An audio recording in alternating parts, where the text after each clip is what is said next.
kaze mu kiganiro amazi y'ubuzima mutegurirwa kandi mugashikirizwa n'ishirahamwe P02 Burundi n'inshuti zaryo.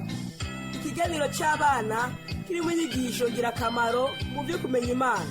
Uhagarikiye ikiganiro Seve Nibona, umuhinga w'ivyuma Michel na Mubano. Bikera mu gitondo ku mutumba wa Rwinyoni. Ijuru rirasiye n'izuba rigomba guseruka.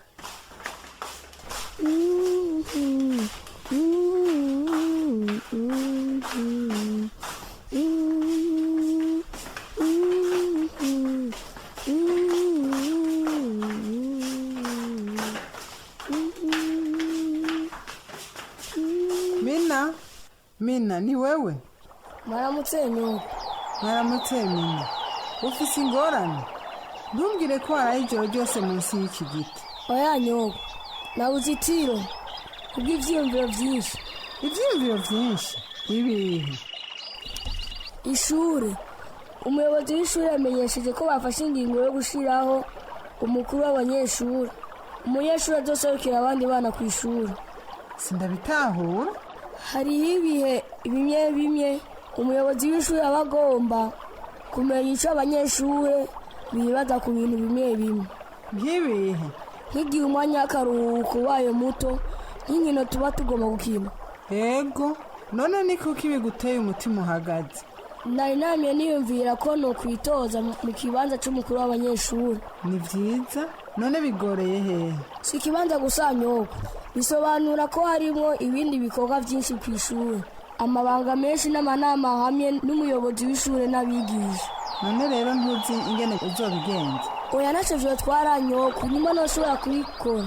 Fise ubwoba ko bishobora kuntwara umwanya w'ibikorwa vyo kw'ishure n'umwanya w'amahiganwa yo kwiruka. Ndavyumva. Kandi nibaza yuko shobora gutemerwa n'abandi bana. Simeze nka Yozefu, sinzi kuvuga neza cane igihe hari abantu benshi iruhande yanje. Banze umuntu yari afise ingorane zimeze nk'izo zawe Mina, ariko yaratwaye igihugu. Uvuga ko yabaye nk'umukuru w'igihugu? Oya Mina, simvuga umukuru w'igihugu, ndiko mvuga kuri Mose. None n'iki Mose yakoze kidasanzwe? Mose n'umuntu wo muri Bibiliya yari yahamagariwe n'Imana kurongora abisirayeli abakura mu buryo bwo muri Egiputa. Nivyo haisha bisana n'ivyo wavuga nyoko. Wavuze neza ko ufise amakenga kubyo kuba umukuru w'abanyeshuri. Ego na Mose nyene ntiyarazi neza icyo Imana yamugomba. Mu by'ukuri yaragombye guhunga igikorwa Imana yashaka ko akora. Yakoze iki? Mose yagombye guhunga akoresheje uguha Imana inzitwazo. Yabwiye Imana ko atazi kuvuga neza, mugabo Imana yamubariye ikintu kinezereje. None Imana yamubwiye?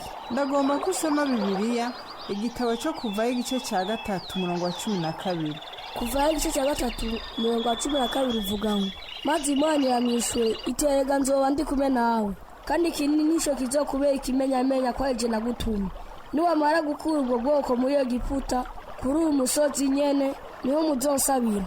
Imana yagomba gukoresha Mose, nico gituma yamuremesheje iti nzobana nawe igihe cyose. Mina, birashoboka ko Imana igomba kugukoresha mu kurongora ishuri.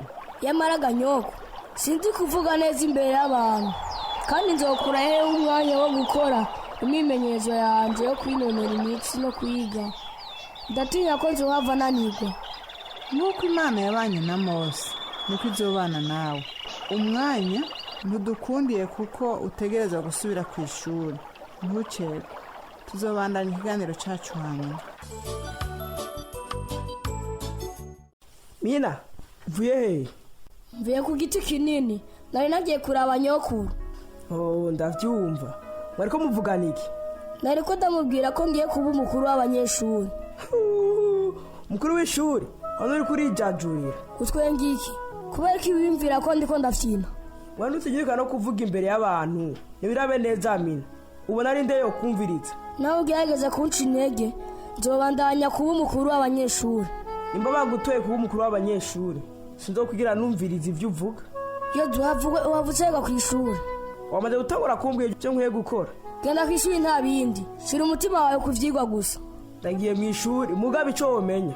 Nuko utari umurongozi mwiza. ndagize bwakeye nyakubahwa. Mwaramutse. Numvise ko mwari munkeneye ku bijanye n'umukuru w'abanyeshuri. Yego nivyo. Nk'umuyobozi w'ishuri niyumviriye gushiraho abarongozi bakiri bato. Erega ndagomba guha urwaruka akaryo ko kurongora abandi no gufasha abarezi bo kwishuri. Ndatawe icuri kuravuga nyakubahwa. Yamara mfise amakenga ko amabanga yo kuba umurongozi yoshobora kugira ingaruka kuri urugwaruka mu bijanye n'ibikorwa byabo byo mu ishuri. Hari uwo womenya yoshobora guhabwa ivyo bikorwa? Ego nyakubahwa, no guha nk'akarore ndazi ko uzi umwana yitwa Minani. Minani kagahungu gaciye ubwenge karakerebutse kandi n'akanonotsi hewe. Ego narumvise ko yifuza kuba umukuru w'abanyeshuri. None ubu hari ingorane vyotera? Bizomugendera gute mu vy'ishure no mu vyo kunonora imitsi? Ubuzima busaba kigoro, haraza ibintu bishasha n'uburyo bushasha. Nk'uko nabivuze ndiko ndategura aba bana kugira ngo babe abarongozi. Ni vyiza, nimba bimeze gutyo ngiye kubigerageza. Hasigaye icigwa kimwe kugira ngo abana batahe. Reka rero dukoreshe uyu mwanya tubandanye ico kibazo. Nta ngorane nyakubahwa, ndakwibutsa imbere y'uko uyu munsi uhera. Mwiriwe nyoko. Mwiriwe Mina. Ngo wicare ndakurondera utwufungura. Urakoze nyoko. Yozefu, Marita na Munyana bari hehe? Yozefu acunze umurima we w'imboga, Munyana na Marita nabo bariko barakora ibikorwa vy'ishuri. Asanga hari ico bariko barakora ni vyiza. Nari nibajije ko bariko barakina. Uko biri kose, ubu ko waje turashaka kubandanya ikiyago cacu. Niba ushaka kuvuga kuri ca kibazo cyo kuba umukuru w'abanyeshuri, n'ubu nta ngingo ndafata. None ni kuki watevye gufata ingingo? Mfise ubwoba bwo kutazoshobora kubandikanya ibikorwa vyo kuba umukuru w'abanyeshuri n'ivyigwa vyanje. Urabiziga nyoko, ni jewe nzoseruka ishure mu mahiganwa yo kunonora imitsi. Nezereje nuko wakuze mu mutwe Mina.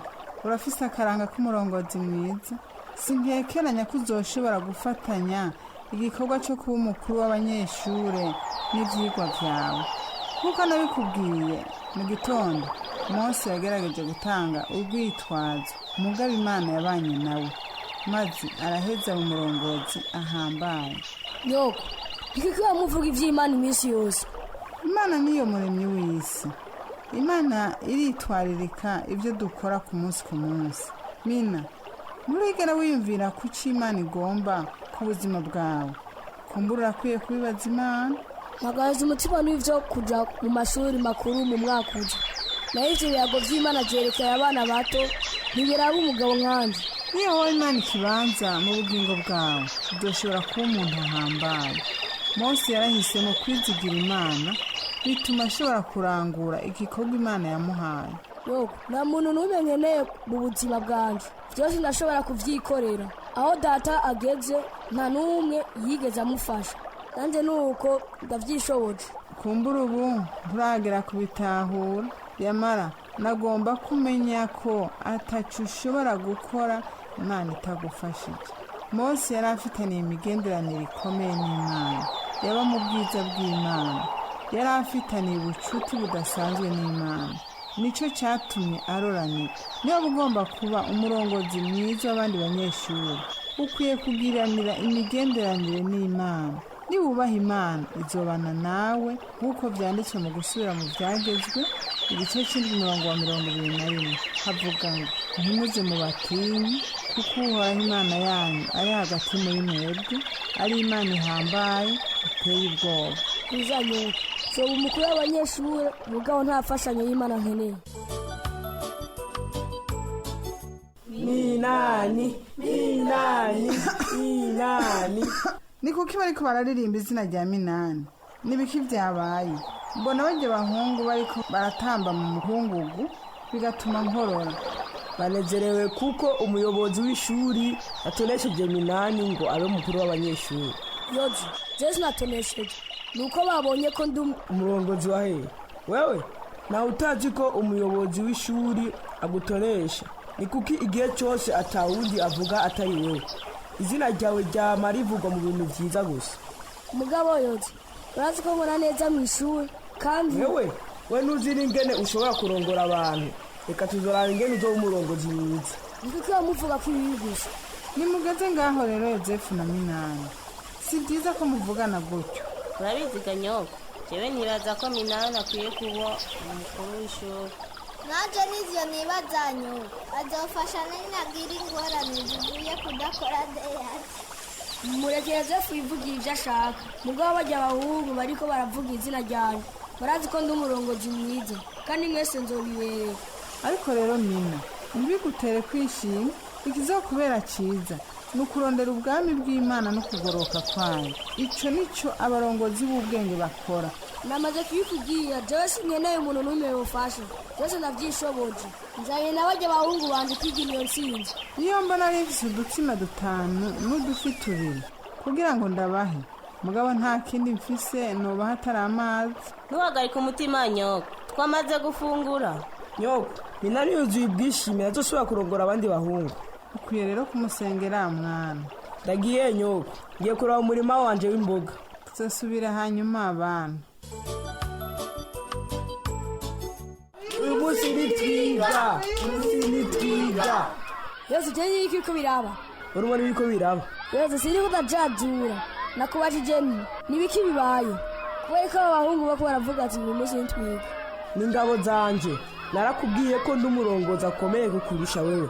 oya yoze, ntubona ko uriko uradurumbanya ishuri? si jewe ndiko ndadurumbanya ishuri, ni wowe n'umuyobozi wawe Remesha. none wifuza ikiga yoze? niki kitaguteye kuguma urajya abahungu? Nina, kendo wazi umuyobozi ni umugenzi wawe kandi ibi byose niwe yabiteye. sinshaka kuvugana nawe. ego, reka ngende kuraba umuyobozi numvisha bivugako. mwaramutse nyakubahwa. mwaramutse. hari abantu base kwinjira mu ishuri, nageze ngo ndababaza baca banyishura ngo mwebwe murazi ibyo ari byo. habaye ikiga mu nyakubahwa? nivyerekeye wa muntu yahora agurisha indya zihiye na mbisi mu mwanya wo gufungura. naramwirukanye igihe nabona ko abana baguma barwara. none ndico cateye ishavu abo bahungu? nivyo Mina, natonganye n'uwo muntu, wewe yavuga ko izo ndya atangorane ziteye kandi ko ingingo yo kumwirukana izotera ingorane ku ishuri. wafashe ingingo itoroshe nyakubahwa?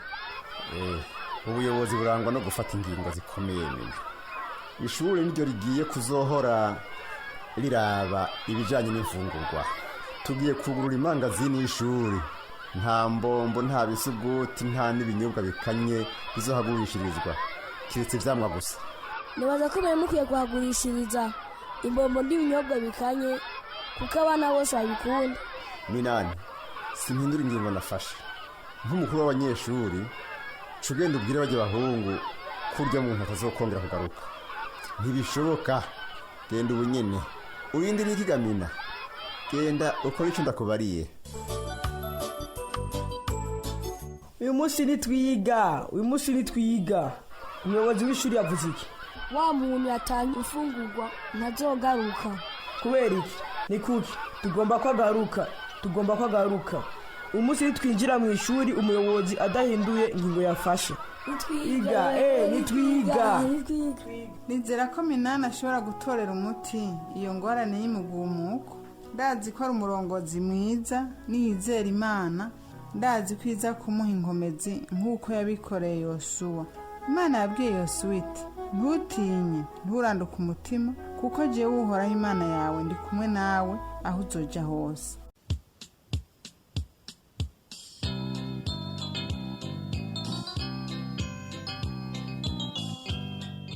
Ico kiganiro amazi y'ubuzima mwagishikirijwe n'ishirahamwe Transworld Radio Burundi n'inshuti zaryo.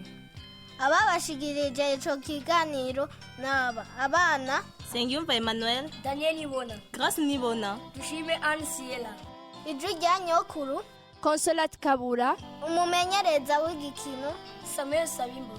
hagize ico bagomba kubaza canke gutunganira, twandikire Transworld Radio Burundi, agasanduku ka posita 1140 Bujumbura. Itelefone ni 22 24 26 57. Murakoze.